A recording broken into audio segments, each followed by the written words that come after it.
A man named Bill Horrace lived in Canada for 18 years until he was murdered in London, Ontario, 3 weeks ago. One of his alleged killers has now been arrested and charged with second-degree murder. And the victim's past has caught the attention of the international community. As Mike Drolet reports, Horrace is alleged to have been a notorious warlord accused of terrible crimes in Liberia. One of Canada's most wanted is now in police custody. Trevor Gregory is alleged to have murdered a man in a home invasion in London, Ontario. Gregory's father, Toronto police officer Trevor Gregory, was also arrested for breach of trust.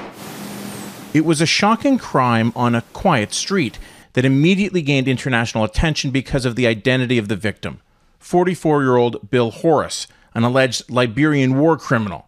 Police believe his murder is related to business dealings in Canada, not his alleged past, which journalist Michael Petru exposed in a 2010 Maclean's article. Some of the allegations made against Mr. Horrace involved murder, involved sexual violence, some of which was of a nature that I and my editors didn't feel comfortable committing to print. So how was the man known as General Bill allowed to stay in Canada, much less enter it in the first place? His dossier in the Canadian court system is extensive.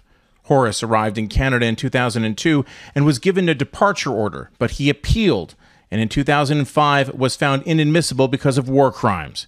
He filed and lost appeals in 2008 and 2009 before attempting to stay on humanitarian grounds. Again, he lost, but didn't leave.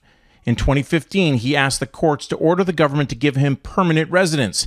That too was denied, and Horrace was in the process this year of trying again. What is clear from court documents is that Canadian authorities didn't believe his claim that he was a chaplain when he arrived as a refugee 18 years ago. Once the guy was in the system did identify him.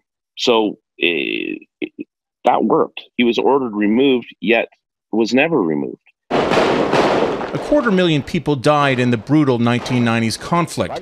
Hassan Biladi has tried to bring the perpetrators to justice and says he collected witnesses to Horrace's alleged crimes, which he gave to Canadian war crimes investigators in hopes Horrace would be deported. This was mind-boggling, and I was just like shocked. I had my mouth wide open, and I was like, what? This is Canada. Come on. I mean, beacon of human rights, justice. Come on, it's Canada. Biladi says many in Liberia were sad to hear about Horrace's death because he says they wanted justice where his alleged crimes were committed. Mike Drolet, Global News, Toronto.